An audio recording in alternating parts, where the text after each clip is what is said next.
Very interesting, because I have driven on these roads many times, because I like driving out of crowded city lives. And there was a time all this was just, there were no trees. There was hardly, you could just see this vegetation. I think very much, I think across you get the effect more kule mbele, because you can see there are no trees. But with this, you can now begin to see rehabilitation. And it's exciting to see that within no time, this will be a very different area. I think the way, for me, the challenge again is how do you involve communities in the work that you do? Because I think that has been a big problem. So you come here, you start doing this, but have you involved the communities here? How do you involve them to feel part of? Because if they do, they will protect. I think the Green Blue Foundation Africa is a very creative and innovative initiative, partly because I think for me why I got attracted to it is because it captures some of my thinking of creating communities of tree growers. And the fact that you don't just see trees and expect, or plant trees and expect that they will be there tomorrow. So the concept of growing the trees instead of just planting the trees, again, is a very exciting thing. Because then you can grow them, and within a certain time, you can leave them and they will grow.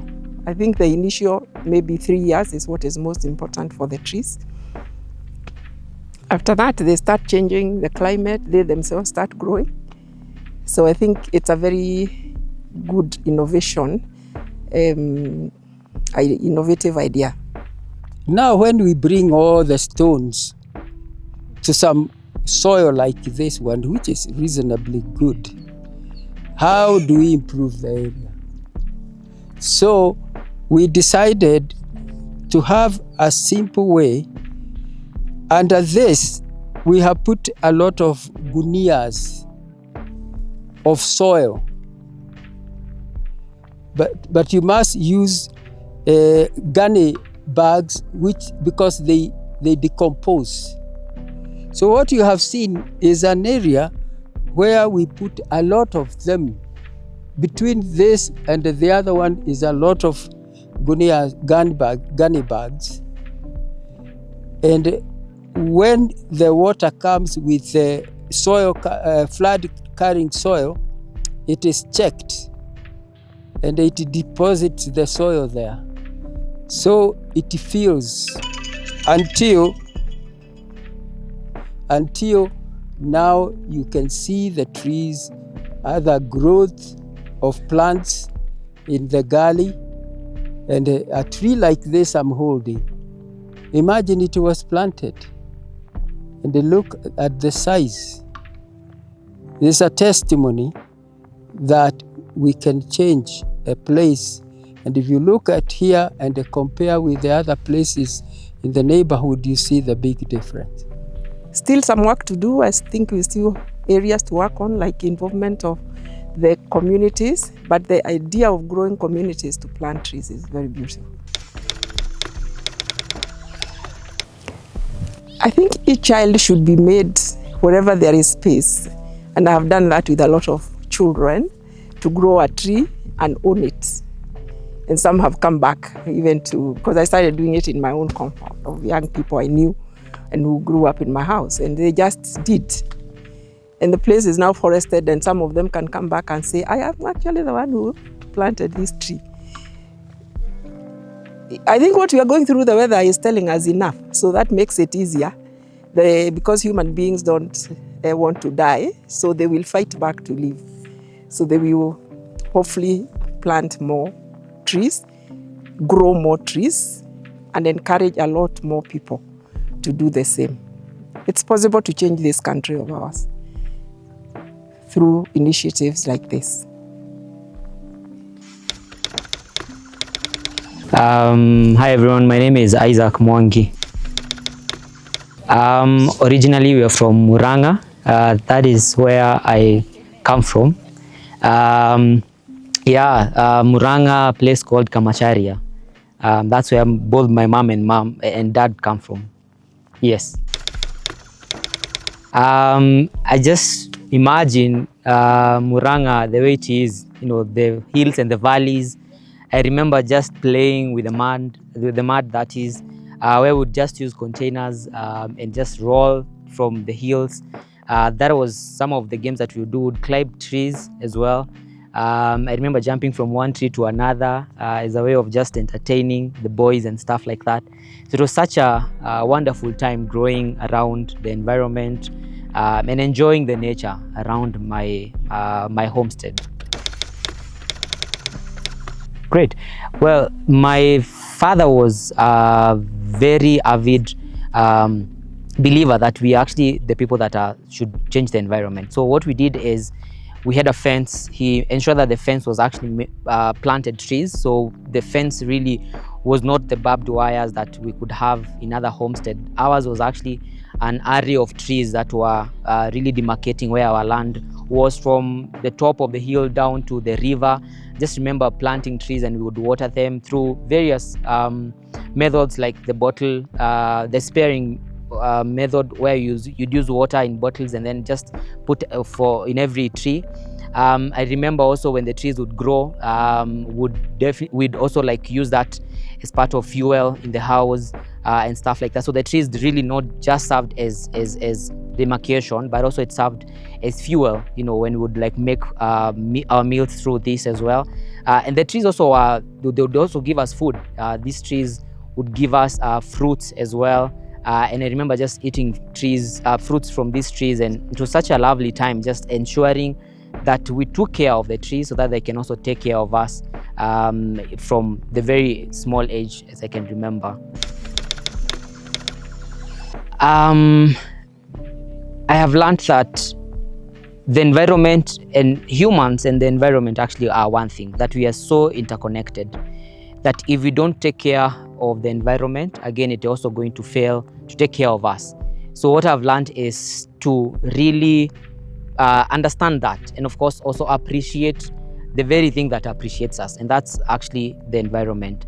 I also understand that it gives us life. The air that we breathe, it's cleaned by the very trees and the very environment, the nature. So it's actually more of us to take care of the environment, because it's doing its best. It's stretching itself very much to be able to take care of us. So it's a thing that I've grown with. It's something that I really also want to continue in my generation, and also to pass also the same to my children when I get there as well. I believe every one of us has a responsibility to take care of something that takes care of them. The same way that we grow from a young age and we are taken care of to a point where now we can depend on our own, I believe also the environment requires that of us, that we should be able to have that time where we are nurturing that environment, so that now once we are grown, that environment can take care of itself, and of course it's going to take care of us. So I believe we don't even have to think or look in books and stuff like that. Just think about what can you do. For example, I think about my homestead where I live. Can I use part of my balcony to plant some vegetation? Can I use my balcony, for example, to also plant some food plants and stuff like that?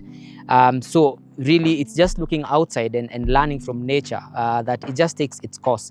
Just now for us to align with what the nature is doing and really helping and promoting. I also believe that you can work closely with people who are pioneers or champions of nature, and supporting them in their small ways, small initiatives, and ensuring that once our community is made better environment-wise, of course, the larger environment, the larger community is going to be better.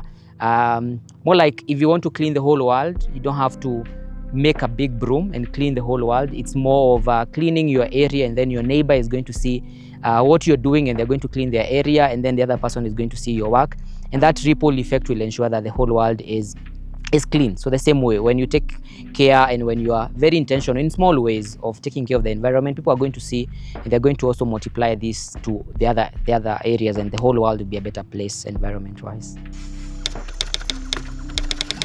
I look at this and I imagine God is such an artist, seeing the gullies and the shadows falling on these hills. seeing the vegetation, but also some segment, they look desolate, they look lonely, they look as if there was something that was there, but it's not there anymore. But in the current space that we are in, I'm just seeing what a thought, a vision can really do, that we can actually change the environment one tree at a time. It just requires commitment. It requires someone who has the heart to see the vision come to pass, and supporting this kind of initiative. So I am thinking, if this space has taken 3 years for it to get where it is, in a matter of time, in 10 years, maybe when I'm like 70, like the pioneer of this initiative, I think Gong Hills will be like the Mount Kenya that we know of currently. So I believe there's a new course that has been charted, and I know that this course is going to transform Gong Hills from where it is currently to become the place where nature will take its course and nature will thrive from here. I think this is so timely. This is so timely for the Green Blue Foundation, because this is the time that the world is also very alert and assertive to what is happening to the climate change. We've heard of all these effects of climate change. Think about the floods that we're experiencing. Think about the fires that are happening across the world. And in Africa, we are not also very lucky. We actually also people that are getting the effects of these impacts of climate. So I am so grateful, and I can only pray that their work get sponsors, that their work also get to grow, that we support them by ensuring that we are part of this initiative. What you can do is just reach out on their social media, give them a hi, ask them what can you do in your capacity to support the work that they are doing here. If you are a believer and a champion of the environment, that it has impacted you in one way or the other, it's a welcome call that you just come in and be a part of this mission, a mission to change Gong Hills, but not just Gong Hills, but the entire Kenya, and of course that will also translate to impacting the whole world. So I encourage them to continue with what they are doing. It is not in vain, and I believe in the matter of time they're going to be happy that they started this and they believed in it, because a whole army is going to be behind them to ensure that they accomplish what they envisioned from the start. So thank you so much, and all the best as you continue with this work. I'm inviting every citizen to wake up and join us, Green Blue Foundation Africa, because unless we as citizens, all of us act to save our motherland and our planet, there isn't much we can achieve. Secondly, I want to invite the corporates in this country. If we all have a portion where you can plant trees together with us, then that will go a long way.